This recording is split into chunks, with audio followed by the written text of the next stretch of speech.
السلام علیکم dear students, I am Mazhar Iqbal, lecturer history, government Islamia college Chiniot. امید کرتا ہوں کہ آپ خیریت سے ہوں گے۔ ڈیئر اسٹوڈنٹس، آج کا جو ہمارا لیکچر ہے وہ جو ہمارے سیکنڈ ایئر کے طالب علم ہے ہسٹری آف اسلام کے ان کے لیے، اور آج کا جو ہمارا ٹاپک ہے وہ ہے خلافت عباسیہ کا اصل بانی کون تھا اور اس نے خلیفہ بنتے ہی کون کون سے اقدامات کیے۔ تو اس پر ہم جو ہے وہ آج مختصراً ہم بات کریں گے۔ خلافت عباسیہ کا بانی ابو العباس عبداللہ ابن محمد الصفا تھا۔ 132 ہجری میں آخری اموی خلیفہ مروان ثانی کے قتل کے بعد مسند خلافت پر فائز ہوا۔ کوفہ میں بیعت خلافت لینے کے بعد اس نے جامع مسجد کوفہ میں ابتدائی خطبہ دیا۔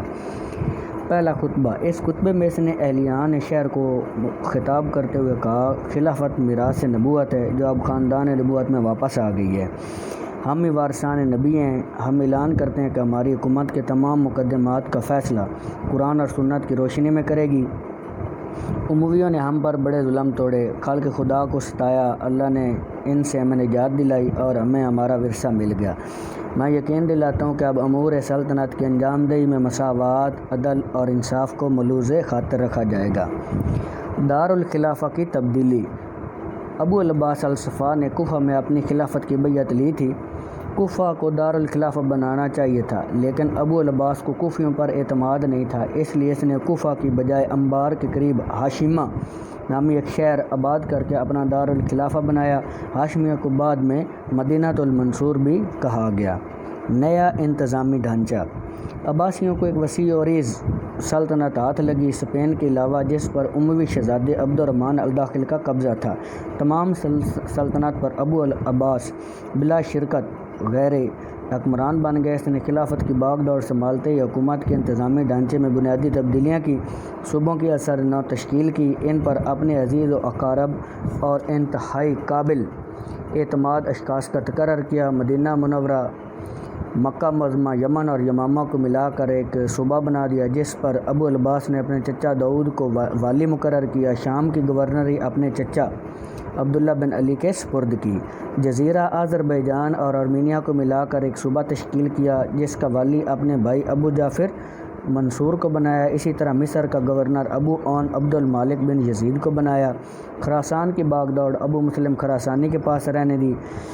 بصرہ، بحرین، عمان کا حاکم اپنے دوسرے چچا سلمان بن علی کو مقرر کیا۔ فارس کی امارت اپنے تیسرے چچا اسماعیل بن علی کے سپرد کی۔ اس طرح تمام کلیدی عہدوں پر عباسی خاندان متمکن ہو گیا۔ اموی حکموں کو فی الفور سبکدوش کر دیا گیا اور امویوں سے وفاداری رکھنے والے کسی بھی شخص کو کوئی بھی عہدہ تفویض نہ کیا گیا۔ منصب وزارت۔ امور سلطنت کو بہتر انداز میں سر انجام دینے کے لیے ابو العباس نے وزارت کا ایک نیا منصب قائم کیا جو اموی دور حکومت میں نہیں تھا۔ اس منصب پر سب سے پہلے جس شخص کو فیض کیا گیا اس کا نام ابو سلمہ خلال تھا۔ یہ عباسیوں کا خیر خواہ اور طریق عباسیہ کا بہت بڑا داعی تھا۔ ابو مسلم خراسانی کی طرح اس نے طریق کو کامیاب بنانے کے لیے سر توڑ کوشش کی تھی۔ حق الخدمت کے طور پر ابو العباس نے اسے یہ عظیم منصب سونپا، لیکن بدقسمتی سے یہ منصب ان کے پاس زیادہ دیر نہ رہ سکا۔ خود صفا نے اس کا کام تمام کر دیا۔ اس کی وجہ یہ تھی کہ ابو مسلم اندرونی طور پر آل علی رضی اللہ تعالیٰ عنہ سے ہمدردیاں رکھتا تھا اور در پردہ ان کی حمایت کرتا تھا۔ دل سے یہ سمجھتا تھا کہ خلافت کا حق صرف آل علی کا ہے۔ ان کے ان دلی جذبات کا علم کسی طرح ابو العباس کو ہو گیا۔ اس نے فوری طور پر ابو مسلم خراسانی کو لکھا کہ ابو سلمہ کو ٹھکانے لگا دیا جائے۔ ابو مسلم کے دل میں ابو سلمہ کی بڑی قدر و منزلت تھی۔ وہ نہیں چاہتا تھا کہ ابو سلمہ کو موت کے گھاٹ اتارے، لیکن ابو العباس کے حکم کی تعمیل کرتے ہوئے اس نے خراسان کے ایک شخص کو ابو سلمہ کے قتل کے لیے ہاشمیہ بھیجا، جس نے طاق لگا کر اسے ٹھکانے لگا دیا۔ اس کے بعد وزارت کا منصب خالد برمکی کو تفویض کر دیا گیا۔ تو ڈیئر اسٹوڈنٹس، آج کا یہی لیکچر تھا۔ اس حوالے سے آپ کو کوئی سوال جواب ہو تو وہ ضرور کریں۔ بہت شکریہ، تھینک یو سو مچ۔